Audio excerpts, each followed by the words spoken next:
The fog rolled thick over San Francisco that early winter evening, turning the city into a cold, gray dream. I could hear the cable cars clanging up the steep hills as I parked my beat-up work van outside the Nob Hill apartment building. My name is Noah Green, 32 years old, and I've spent most of my life fixing things other people break. Pipes, wires, heaters, you name it. That night, the call came in late. The heating system in one of the upscale units had died and the tenant was freezing. I was already tired from a long day in Chinatown, grease still smeared across my knuckles. But work is work. I took the elevator up, toolbox in hand, and knocked on the door of apartment 1204. When it opened, there she was, Elena Torres. 47, stunning, in a way that didn't need trying. Dark hair pulled back loosely, green eyes sharp but tired, wrapped in a thick cashmere sweater, holding a small dog that looked just as miserable as the cold made her feel. "Sorry I'm late," I said, keeping my voice low and calm. "Traffic was a nightmare. I'll get this fixed as fast as I can." She stepped aside to let me in. "Just make it warm again," she replied, not unkindly, but there was an edge of exhaustion in her tone. "I've been sitting here shivering for 2 hours." The apartment smelled faintly of expensive candles and wet dog fur. Max, that was the dog's name, growled softly from her arms until she set him down. I knelt by the baseboard heater, opened my toolbox, and got to work. Elena hovered nearby at first, arms crossed, watching me like she wasn't sure whether to trust me or hurry me along. But after a few minutes, she sank onto the couch, pulling a blanket over her legs. We started talking. Small things at first. The weird San Francisco weather that could drop 20 degrees in an hour. The French bakery across the street that made the best almond croissants. How living alone in this city sometimes felt like living inside a beautiful postcard that nobody ever mailed. "You always work this late?" she asked, resting her chin on her hand. "Most nights," I answered, twisting a stubborn valve. "People don't notice their heater until it stops. Then it's an emergency." She gave a small laugh. "Sounds familiar. I don't notice how lonely I am until the house is too quiet." I glanced up. Something in her voice caught me off guard. Not self-pity, just honesty. I nodded. "Yeah, quiet can be loud sometimes." We kept talking while the heater slowly came back to life. She told me she worked in PR for a big entertainment company, red carpets, crisis management, celebrities who acted like children. I told her I liked playing guitar on my fire escape at night, even if the neighbors complained. Simple things, safe things. Then the power cut out. The whole building went dark. A second later, the fire alarm shrieked. Someone had triggered the smoke detector, probably a false alarm from a cigarette in the hallway again. Doors banged open. Voices shouted. Footsteps pounded down the stairwells. Elena jumped up, clutching Max, eyes wide in the sudden black. "Stay calm," I said, already moving. I grabbed the blanket from the couch and draped it over her shoulders. "Come here, sit by the window. There's less draft." She let me guide her to the corner near the big picture window. Outside, streetlights flickered through the fog. Sirens wailed somewhere far off. The alarm kept screaming. In the dim glow coming through the glass, I saw her face clearly for the first time. Beautiful, yes, but also scared in a way that had nothing to do with the alarm. She looked at me, really looked, and suddenly asked, "Have you ever been married?" I laughed, surprised. "No, never found the right person. Or maybe I never looked hard enough." She studied me a moment longer. "You seem good at taking care of people." "I'm good at fixing things," I said, shrugging. "People are harder." The alarm finally stopped. The lights flickered back on. Voices in the hallway quieted, but neither of us moved. Elena swallowed. "Would you mind staying a little longer? Just until things settle?" I nodded. "Sure." We sat on the couch again, closer this time. The room was still cold, but the heater was humming now, slowly pushing warmth back into the space. She pulled her knees up under the blanket. I leaned back, arms folded, trying not to think too hard about how close we were sitting. She spoke first, voice softer. "My divorce was 3 years ago. It wasn't ugly in public, but inside, it broke something. I thought I'd never let anyone close again." I looked at her. "My dad was an alcoholic. Mom left when I was 12. I grew up feeling like I was extra baggage, still do sometimes." We sat in silence after that, just breathing the same air. Then she said, almost in a whisper, "It's really cold tonight." I met her eyes. "Yeah." She hesitated, then asked, "Can I come under your blanket? Just for warmth?" I smiled, couldn't help it. "Only if you promise not to steal all the covers." She laughed, a real laugh, and slid closer. We pulled the blanket over both of us. Our shoulders touched, but nothing more. No pressure, no rush. Just two people sharing heat in a cold room. I could feel her heartbeat through the layers, steady, a little fast. Mine was doing the same. We didn't speak for a long time. We just sat there, listening to the city outside slowly settle back into itself. And for the first time in years, the quiet didn't feel so heavy. After that first night, everything changed in small, quiet ways I didn't expect.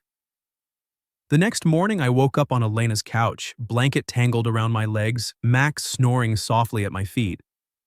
The heater was humming steadily now, and sunlight sliced through the blinds in thin golden strips. Elena was already up, standing in the kitchen in yoga pants and an oversized sweater, pouring coffee into 2 mugs. She looked over her shoulder when she heard me stir. "Morning," she said, voice soft but steady. "You snore less than Max." I rubbed my face, sitting up. "Sorry about crashing here. I didn't mean to." "Don't apologize," she cut in gently. "It was nice having someone here, even if it was just for warmth." I nodded, not sure what to say. We drank coffee in silence for a minute, the city waking up outside. Horns, distant cable car bells, the low rumble of traffic down Powell Street. Then she asked if I wanted breakfast. I said yes before I could think better of it. That was how it started. Over the next few weeks, I found excuses to come back.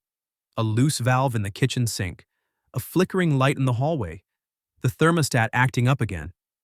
Each time Elena opened the door with the same half smile, like she'd been waiting for me even if she wouldn't admit it. We never planned to meet, but we always did. There was the little cafe downstairs, Bean and Brioche, where we'd run into each other almost every Saturday morning. I'd order black coffee. She'd get a latte with an extra shot. Sometimes we'd sit at the same small table by the window, sharing a croissant, arguing over who paid last time.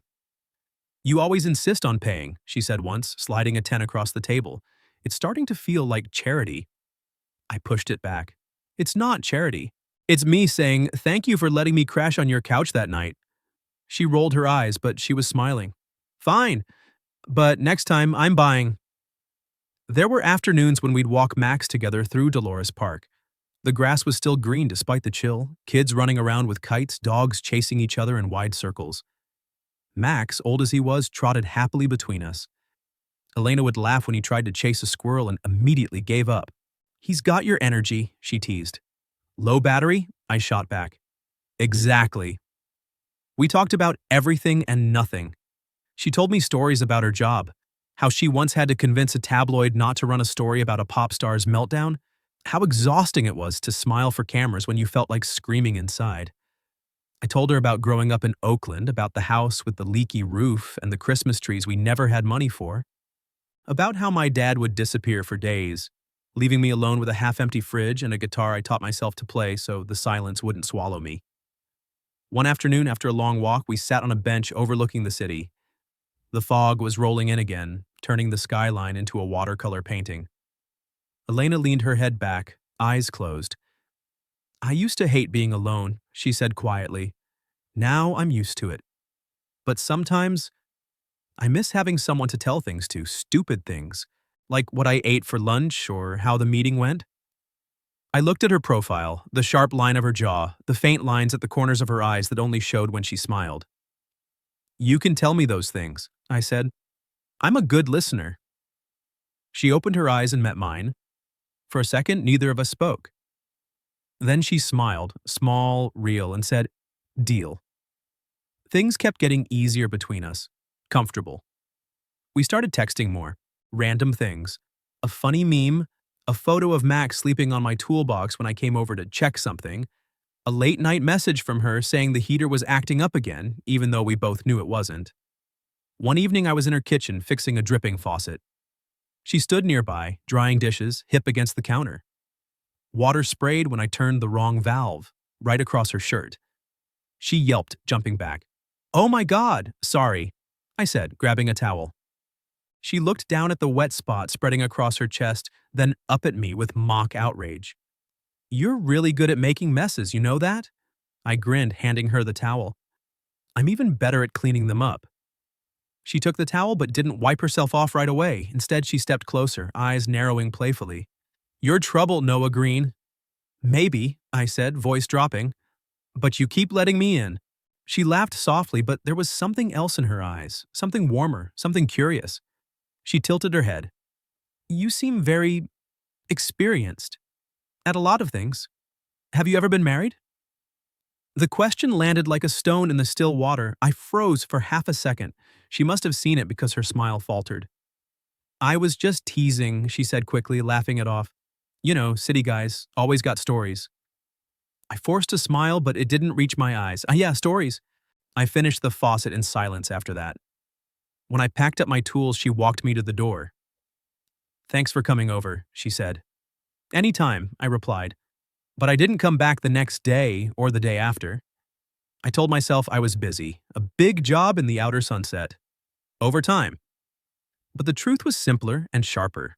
Her question had cut deeper than I wanted to admit.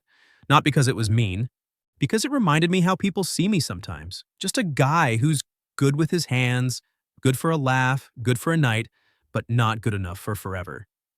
I didn't text her, she didn't text me, and just like that, the thing we'd been building, whatever it was, started to crack. The silence stretched longer than I expected. Days turned into a week, then two. I kept telling myself I was just busy. New jobs piling up in the outer sunset. A busted boiler in a 3-story walk-up that took 3 days to fix. Overtime that paid enough to cover rent and groceries without thinking twice. But every time my phone buzzed, I checked it faster than I wanted to admit. No messages from Elena, no missed calls, nothing. I didn't text her either. I kept replaying that moment in her kitchen, the way her question landed like a slap I hadn't seen coming. "You seem very experienced. Have you ever been married?" She'd laughed it off, but the damage was done. Not because I thought she meant it cruelly, because it reminded me how people usually see guys like me. Convenient, fun, good with their hands, but never serious. Never the one you bring home to meet the family. Never the one you plan a future with. Especially not with someone like her. Successful, polished, 15 years older, used to men in suits and boardrooms. So I stayed away. I threw myself into work. Fixed pipes in the rain, replaced outlets until my fingers cramped, played guitar in my fire escape until my neighbors banged on the wall. Anything to keep my mind off the way her laugh had sounded when she teased me, or how she'd looked at me that first night under the blanket, like I was more than just the guy who showed up to fix things. Then the rumors started filtering back. I heard them from Mrs. Delgado, the building manager's wife, when I stopped by to drop off a payment for a late fee on a shared maintenance job. She leaned over the counter, voice low like she was sharing state secrets. "You know that nice lady in 1204? The one with the little dog? People saying she's been seeing that young repairman, you, the black guy who's always around." I froze, toolbox halfway to the floor. "People talk a lot, Mrs. D," she shrugged. "They say maybe he's after something. Money, a place to stay. You know how it is. Older woman, younger man. People get ideas." My stomach twisted. "Yeah," I said quietly. "I know how it is." I left without saying much else. Later that week, I overheard 2 maintenance guys in the basement break room. One laughed. "Heard the PR lady upstairs is slumming it with the handyman. Bet she's just bored. Rich ladies like a little danger." The other one snorted. "Or he's smart.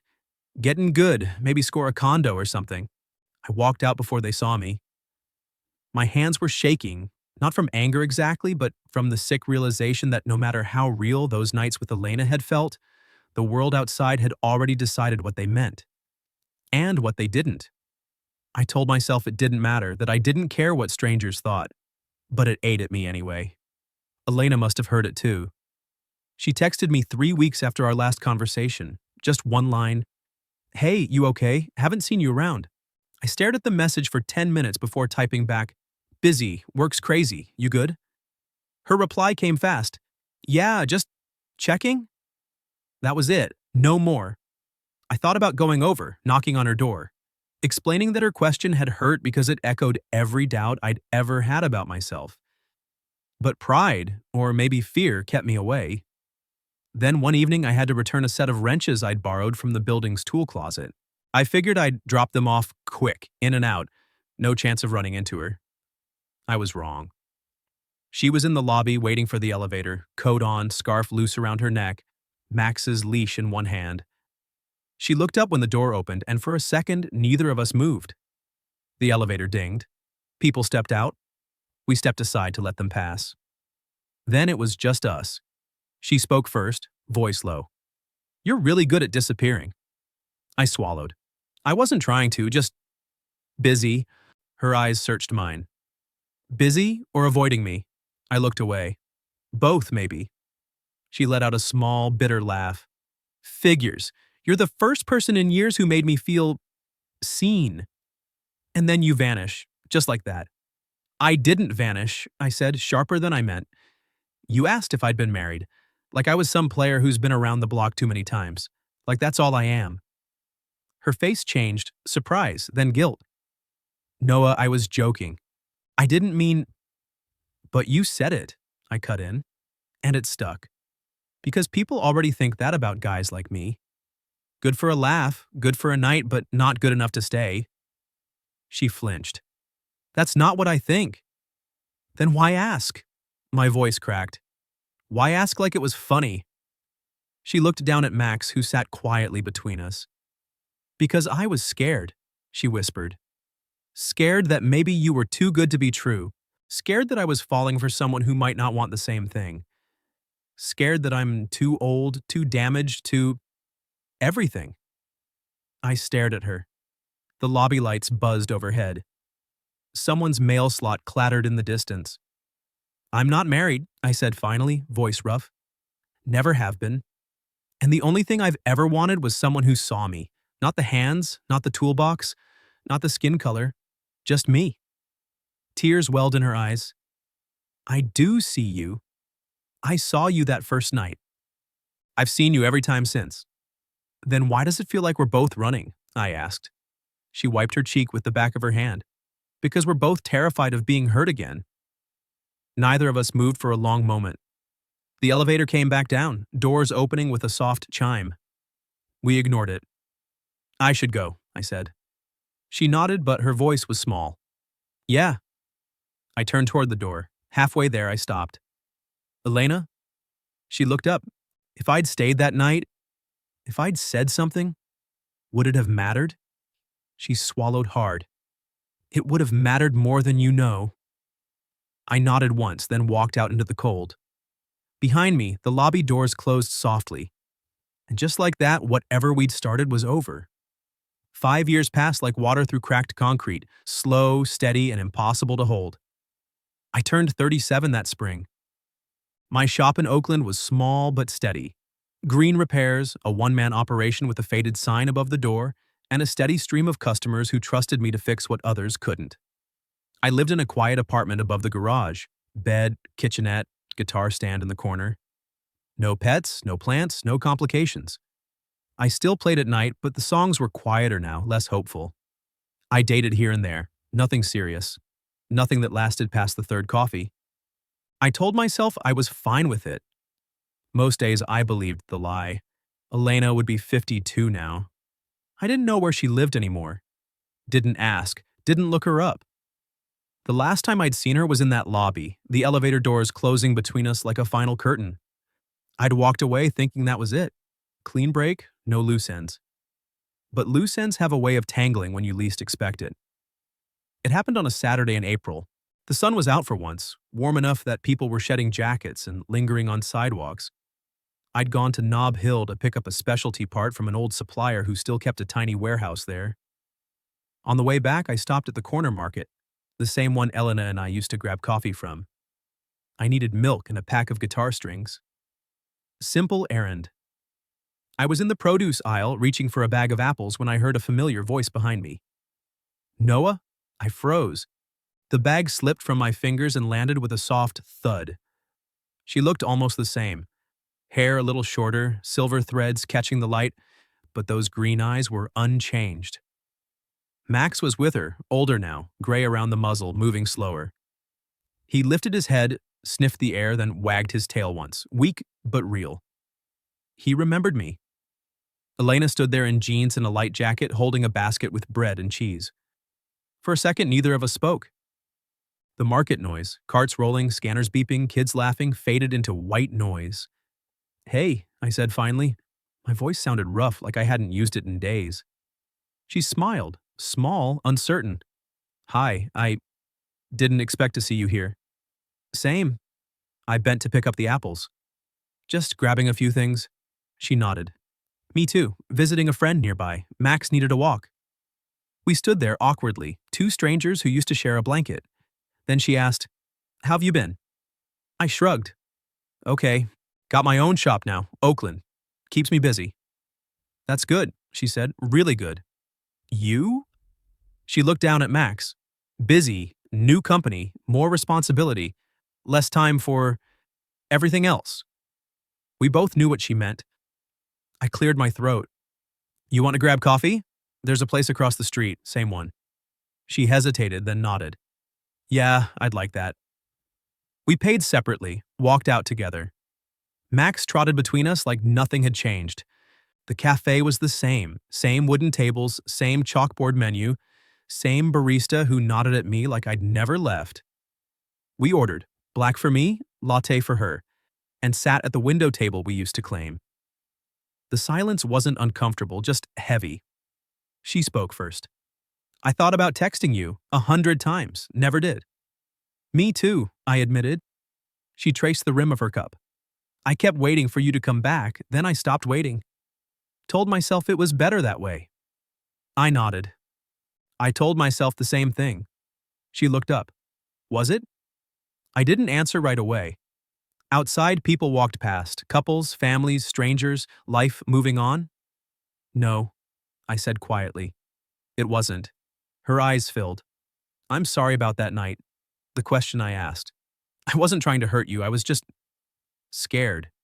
Scared you'd wake up one day and realize I was too old, too complicated, that you deserved someone younger, someone without baggage." I leaned forward. "I never thought that, not once. The only thing I thought was that I wasn't enough. Not for you. Not for anyone who looked like they had it all together." She shook her head. "I never had it together. Not really." We sat with that for a minute. Then she asked, "Did you ever get married or close?" "No," I said. "Came close once, didn't feel right, ended it." She nodded slowly. "Me neither, a couple of dates. Nothing stuck." Max rested his head on my knee. I scratched behind his ears. He sighed like he'd been waiting for that touch for years. "I miss this," she said softly. "Not just you, just talking. Feeling like someone was listening." "I missed it too," I said. She wiped her eyes quickly. "I used to think about what I'd say if I saw you again. I had this whole speech. Now I can't remember a word of it." I smiled. Small, real. "Me neither." We finished our coffee in silence after that. When we stood to leave, she looked at me. "Can we do this again?" "Just coffee. No pressure." "Yeah," I said. "I'd like that." We walked out together. Max lagged a little, so I slowed down. At the corner, she turned to me. "I'm glad I ran into you," she said. "Me too." She smiled. Older, softer, but still the same smile from that first night. Then she walked away, Max at her side, and I stood there watching until they turned the corner. For the first time in 5 years, the quiet didn't feel so empty. We didn't rush back into anything. After that day in the market, we started meeting again, slowly, carefully, like two people learning to walk on ice after years of falling. Coffee turned into longer walks with Max. Walks turned into dinners at quiet places where no one knew us. Dinners turned into evenings on my fire escape, where I played guitar and she listened, head resting against the railing, city lights flickering below us. We talked about everything we'd missed in those 5 years. She told me about the new company, bigger title, bigger stress, but the same hollow feeling at the end of the day. How she'd tried dating apps once, deleted them after a month. How she'd kept Max's old collar on her nightstand like a talisman, something to remind her there had once been warmth in her life. I told her about my mom passing 2 years earlier, quietly, in her sleep, after years of fighting the bottle that had taken so much from us. How the funeral had been small, just a handful of neighbors and me. How I'd sold the old house in Oakland, used the money to open the shop, and then spent the rest of the time pretending I wasn't lonely. We didn't apologize for the past anymore. We just acknowledged it. Let it sit between us like an old scar, visible but no longer bleeding. One night in late May, the air was warm enough to leave the windows open. We were at her place, same apartment, different furniture, same view of the fog rolling in over the bay. Max was asleep on his bed in the corner, snoring softly. Elena had cooked. Pasta with garlic and olive oil, nothing fancy. We ate on the couch, plates balanced on our knees, talking about nothing important. After dinner, she cleared the plates. When she came back, she sat closer than usual. Our knees touched. She looked at me for a long time. "I used to think about this," she said quietly. "What it would be like if you came back, if we got a second chance." I set my glass down. "And now? Now I'm scared it'll slip away again." Her voice cracked just a little. "I don't want to lose you twice." I reached for her hand. Her fingers were cool, but they curled around mine without hesitation. "You won't," I said. "Not this time." She searched my face. "You sure?" "I'm sure." She leaned in slowly. I met her halfway. The kiss was soft at first, tentative, like we were both afraid to break something fragile. Then it deepened, years of waiting pouring into it. When we pulled apart, her eyes were wet, but she was smiling. "I missed that," she whispered. "Me too." We didn't go further that night. We just held each other on the couch, her head on my chest, my arm around her shoulders. Max woke up once, patted over, and rested his chin on my knee like he approved. The next few weeks felt like breathing again after holding my breath for too long. We spent more nights together, not every night, but enough. Sometimes at her place, sometimes at mine. We cooked together, watched old movies, walked Max until his legs gave out and I carried him the last block home. We laughed more, argued about stupid things, whether pineapple belonged on pizza, which cable car route was fastest, and made up with kisses that still felt new. One cold December evening, the heater in her apartment started acting up again. She called me, half laughing. "Think you can fix it? Or should I call a professional?" I showed up with my toolbox, same as the first time. She opened the door in sweatpants and one of my old flannel shirts she'd stolen months earlier. "Professional, huh?" I teased, stepping inside. She closed the door behind me. "I prefer the guy who knows his way around my pipes." I laughed. Fixed the heater in 20 minutes. When I stood up, wiping my hands on a rag, she was watching me with that same look from 5 years ago. Soft, curious, a little scared. "It's cold tonight," she said. I smiled. "Yeah." She stepped closer. "If it gets colder, can I come under your blanket again?" This time there was no hesitation. I pulled her into my arms. "You can come under anything you want, and this time I'm not going anywhere." She buried her face in my neck. "Promise?" "Promise." We ended up in her bed that night, slowly, carefully, like we were rediscovering each other. No rush, no fear. Just two people who'd waited long enough. When we finally lay still, tangled in sheets, her head on my chest, she whispered, "I love you." I kissed the top of her head. "I love you too." Always did. Outside, San Francisco hummed. Cable cars clanging, foghorns in the distance, life moving on. Inside, it was quiet, warm, safe. We didn't get married right away. We waited another year, long enough to be sure, long enough to let the past settle. When we did, it was small. A courthouse ceremony, a few friends, Max as the ring bearer. He mostly slept through it. We bought a house in the outer Sunset. Nothing fancy, but with a yard for Max and a porch where I could play guitar at night. We still argue. She still steals the covers. I still fix things around the house, even when they don't need fixing. But every time the city turns cold, we remember that first night. The blanket, the dark room, the two scared people who found each other anyway. And we stay. Because sometimes love isn't about being perfect, it's about being brave enough to come back. Brave enough to stay, brave enough to say, this time I'm not leaving, and mean it.